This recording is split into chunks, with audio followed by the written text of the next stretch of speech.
پاکستانی عوام کے اندر مقبولیت حاصل کی جائے، اور دوسری طرف نواز شریف اور آصف زرداری کو عمران خان صاحب کی مقبولیت سے ڈرا کر انہیں اپنے آگے لگایا جائے، اور دوسری جانب ایک جعلی پارلیمان کے ذریعے ملک کی مقبول ترین عوامی سیاسی جماعت کا راستہ روکا جائے، اور جعلی فارم 47 کی حکومت کے ذریعے پاکستان کے اندر پاکستان کی عدلیہ کو سائیڈ لائن کرنے کے لیے، پارلیمان کو سائیڈ لائن کرنے کے لیے، مختلف اداروں کو سائیڈ لائن کرنے کے لیے ایسی ترامیم کرا لی جائیں کہ ہر طرف فیصل آباد کا گھنٹہ گھر نظر آئے، ایک طرف جائیں تو فیلڈ مارشل صاحب کا چہرہ نظر آئے، دوسری طرف جائیں تو چیف آف ڈیفنس فورسز کا عہدہ نظر آئے، تیسری طرف جائیں تو آرمی چیف صاحب کا عہدہ نظر آئے، اور چوتھی طرف جائیں تو وہاں پر بھی یہ تینوں عہدے اکٹھے ایک ہی ذات میں مرتکز آپ کو نظر آئیں، اور جہاں پر یہ کہا جا رہا ہو کہ نہیں جناب سیاست کے ساتھ ہمارا کوئی لینا دینا نہیں ہے۔ اگر آپ آج کا ڈان کا جو ایڈیٹوریل ہے اس کا ترجمہ میں آپ کے سامنے رکھتا ہوں، وہ اداریہ ہی آپ پڑھ لیں تو آپ کو اچھی طرح سے اس بات کا احساس ہو جائے گا کہ آج تمام غیر جانبدار حلقے پاکستان کے اندر ایک ہی بات کر رہے ہیں۔ جناب حریف تو صرف دو ہیں پاکستانی سیاست کے اندر، ایک عمران خان صاحب ہیں، دوسرے فیلڈ مارشل صاحب ہیں۔ اب کیونکہ جب مقبولیت کا کمپیرزن کیا جاتا ہے تو غیر محسوس طور پر یہی بات انصار عباسی ہوں، سہیل وڑائچ ہوں، دیگر اس قسم کے تجزیہ نگار ہوں، وہ اس بات کو سائڈ پر رکھ کر کے بھلا یار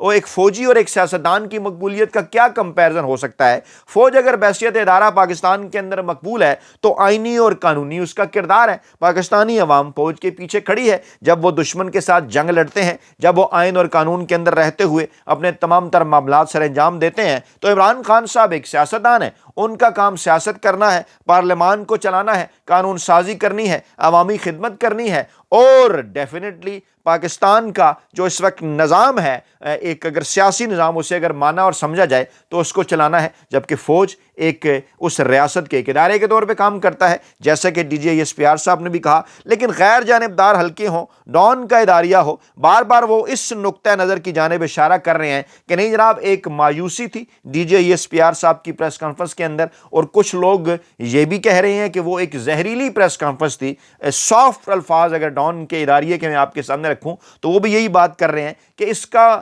لمبے عرصے میں، لانگ رن میں، مستقبل میں جا کر پاکستان کو کوئی فائدہ نہیں ہونے والا۔ خدا نہ خواستہ اس سے ریاست پاکستان کمزور ہو سکتی ہے۔ جاتی امورہ کے اندر اجلاس ہوتا ہے، شریف خاندان بڑا اعتراف کرتا ہے ذرائع کے مطابق کہ یہ جناب ہو کیا کہا، ہم تو یہ کہہ رہے تھے کہ ہم عمران خان صاحب کی سیاست ختم کرنے جا رہے ہیں۔ آج ہیڈ لائنز لگوائی گئی کہ جاتی امرہ میں شریف خاندان کا اجلاس ہوا ہے، نواز شریف صاحب ہیں، شہباز شریف صاحب ہیں، مریم نواز صاحبہ ہیں، وہ عمران خان صاحب کے مستقبل کے اوپر غور کر رہے ہیں کہ اگر پاکستان تحریک انصاف کو بطور سیاسی جماعت ختم کر دیا جائے تو پھر کیا ہوگا۔ سہیل وڑائچ صاحب بھی سیاست کا خاتمہ کے نام سے کالم لکھتے ہیں اور اس میں ایک اشارہ دیتے ہیں کہ ہیرو کی اہمیت بھی اسی وقت ہے جب ولن موجود ہو، ولن کی اہمیت اسی وقت ہے جب ہیرو موجود ہو۔ مثالیں سلطان رائی مصطفیٰ قریشی کی انہوں نے دیں، باقی لوگوں کی بھی دیں، یعنی کہنا وہ یہ چاہتے تھے کہ اگر آپ عمران خان صاحب کی سیاست ختم کریں گے تو پھر آپ کی اپنی سیاست کہاں ہوگی؟ سیاست تو ساری کی ساری اکٹھی ختم ہوگی۔ لیکن بہرحال انہیں بھی اس بات کا پتہ ہے،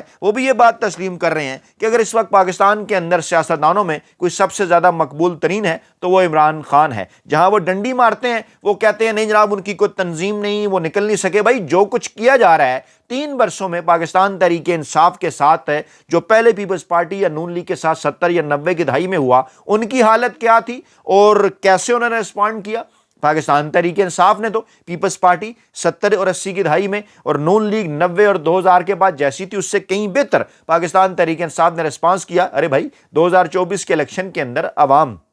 کروڑوں کی تعداد میں باہر نکلے، آپ کہتے ہیں سیاست کا خاتمہ ہو گیا ہے۔ عمران خان صاحب تو آج بھی سیاست کر رہے ہیں، ڈٹ کے کر رہے ہیں۔ عمران خان صاحب کہہ رہے ہیں ادارے سیاست نہ کریں۔ تو جناب صورتحال اس وقت یہ ہے، ڈان کے اداریے کے چند الفاظ میں آپ کو ضرور بتانا چاہوں گا جو کہ آج ڈان اخبار کے اندر شائع ہوا ہے۔ اس میں وہ کیا رہے ہیں کہ جناب موجودہ صورتحال میں صفیں مضبوط کرنے کی ضرورت ہے اور ہمارے سیاستدان اور سیکیورٹی حلقے اس کے برعکس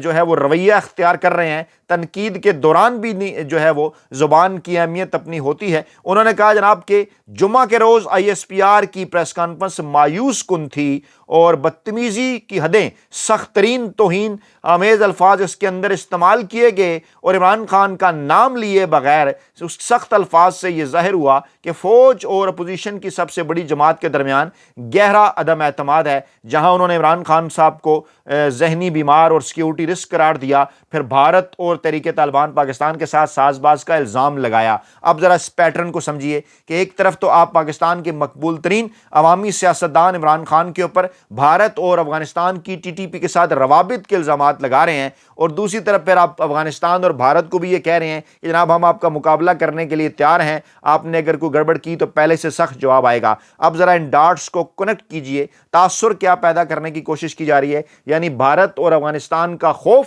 بتایا جا رہا ہے کہ یہ دونوں پاکستان کے اوپر چڑھائی کرنے کے لیے تیار ہیں، یعنی مشرقی اور مغربی بارڈر دونوں غیر محفوظ ہیں، اور دوسری طرف مقبول ترین عوامی سیاسی رہنما کے متعلق یہ تاثر پیدا کیا جانا کہ وہ تو حملہ کرنا چاہتے ہیں پاکستان کے اوپر، اور یہاں پاکستان کے اندر جو عمران خان صاحب ہیں وہ جناب ان کے ایجنڈے کے اوپر یا ان کی ساز باز کے ساتھ مل کر کام کر رہے ہیں۔ اب یہیں سے تمام تر صورتحال سامنے آ جاتی ہے کہ یہ کوئی معاملہ نیا نہیں ہے۔ ایوب خان صاحب نے محترمہ فاطمہ جناح کے حوالے سے کیا کہا، اس وقت بھی پاکستانی قوم کو بھارت کا خوف اور ڈر یہ دونوں طرف ہوتا ہے خیر سرحد کے جانب۔ وہاں مودی صاحب نے بھی الیکشن جیتنا ہو یا کوئی بات کرنی ہو، وہاں کیونکہ فوج تو نہیں آیا کرتی نا، سیاسی جماعتیں یہ حرکت کرتی ہیں، وہاں پر جناب وہ دکھاتے ہیں پاکستان کا خوف اور ووٹ لے لیتے ہیں، اور یہاں پر کیونکہ فوج نے ووٹ نہیں لینے لیکن مقبولیت انہیں چاہیے، پیچھے انہوں نے رہنا ہے، تو یہاں پر بھی وہ بھارت اور افغانستان کا خوف، یعنی طریقہ کار وہی پرانا ہے۔ آگے چلیں تو یحییٰ خان صاحب ہوں، جنرل ضیاء الحق صاحب ہوں، جنرل پرویز مشرف صاحب ہوں، آپ کو تمام تر صورتحال واضح ہوتی نظر آتی ہے۔ اور ہاں، اہم ترین معاملہ یہ ہے کہ افغانستان اور بھارت کے ساتھ جناب جو پالیسیز رہی ہیں، جو معاملات رہے ہیں، ان میں والا سیاستدانوں کو کون فرنٹ فٹ پہ رکھتا رہا ہے؟ ہمیشہ سے یہ سارے معاملات پاکستانی اسٹیبلشمنٹ ہی تو دیکھتی رہی ہے۔ ہاں، شروع کے اندر ہمارے پاس کچھ ایسی مثالیں موجود ہیں۔ میرے پاس یہ ایک ریسرچ بک ہے، 1 اگست 1947 سے 31 دسمبر 1947 تک پاکستان کے اخبارات میں حیرت انگیز، ناقابل یقین اور چونکا دینے والی جو خبریں شائع ہوئیں، محمد سعید صاحب نے تالیف اور ان کی تحقیق کی، اور یہ خبریں تو ہمیں یہ بتاتی ہیں کہ قائد اعظم کی بھی، لیاقت علی خان صاحب کی بھی یہ پالیسی تھی کہ پاکستان اور بھارت کی فوجیں مشترکہ دفاع کریں گی، بلکہ وہاں نئی دلی جنرل ہیڈ کوارٹر کے اندر جب تقریب ہوئی تو وہاں بھارتی آرمی کے سربراہ نے یہ کہا کہ جناب پاکستانی اور بھارتی افواج مل کر دونوں ممالک کا دفاع کریں گی۔ بلکہ میں نے چند دن پہلے ایک ٹویٹ بھی کیا تھا، وہاں پر پاک فوج کے بریگیڈیئر رضا صاحب تھے، تو انہوں نے کہا کہ صرف یہیں پر معاملہ نہیں، ہم تو پوری دنیا کی سیکیورٹی کے لیے بھی کام کریں گے۔ اچھا خیر، شروع میں اس قسم کی خبریں ہمیں نظر آتی ہیں اگر ہم تحقیق کریں کہ جناب پاکستان اور بھارت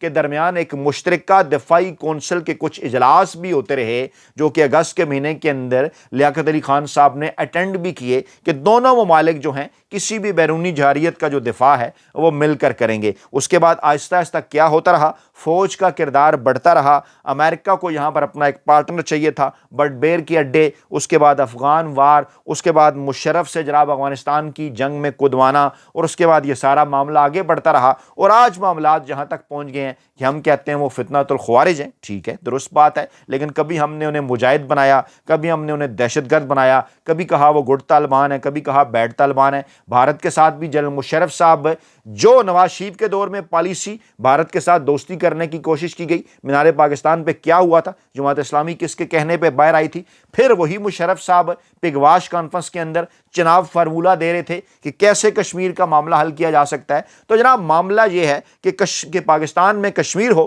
افغانستان ہو یا بھارت کے معاملات ہوں، ان تمام تر معاملات کو پاکستان کے طاقتور حلقے، پاکستان کی جو اسٹیبلشمنٹ ہے، وہ سیاسی حالات کے اندر، سیاسی ماحول کے اندر زیادہ سیاسی انٹرفیرنس کرنے کے لیے، سیاسی طاقت حاصل کرنے کے لیے، ملک کے فیصلوں میں قانون سازی کی قوت حاصل کرنے کے لیے استعمال کرتی ہے۔ اور اسی جانب ڈان کا اداریہ بھی اشارہ کر رہا ہے کہ جناب سول حکمران بھی کھڑے نظر آئے اور اپوزیشن کو نشانہ بنا رہے ہیں، اور ماضی میں بھی ہم نے دیکھا کہ تنقید کی جاتی رہی ہے، اور غفار خان ہو، ولی خان ہو، بے نظیر ہو، نواز شریف ہو، کبھی ان کو ریاست مخالف قرار دیا گیا، کبھی ان کو بدعنوان قرار دیا گیا، لیکن یہ زہریلا سلسلہ ختم ہونا چاہیے۔ یعنی ڈان نے اس پریس کانفرنس کو نہ صرف مایوس کن قرار دیا بلکہ زہریلی پریس کانفرنس بھی قرار دیا، جو یہ ظاہر کرتی ہے کہ عمران خان صاحب کی مقبولیت کی وجہ سے طاقتور حلقوں کے ہاں ایک مایوسی ہے، ایک خوف ہے، اور اس خوف کی وجہ سے یہ پریس کانفرنس اس کے رد عمل کا نتیجہ تھی۔ اور دوسری جانب جو روایتی سیاسی مافیا ہے،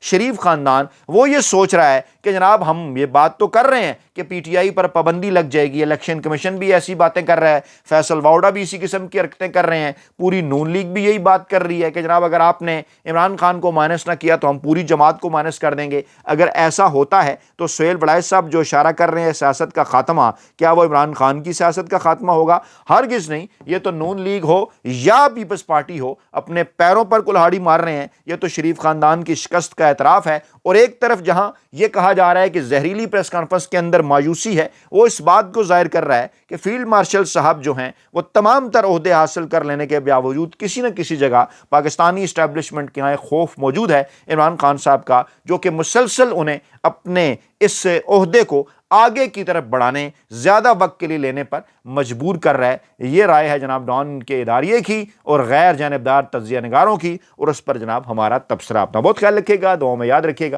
نئی ویڈیو کے ساتھ جلد حاضر ہوں گے۔ اللہ نگہبان۔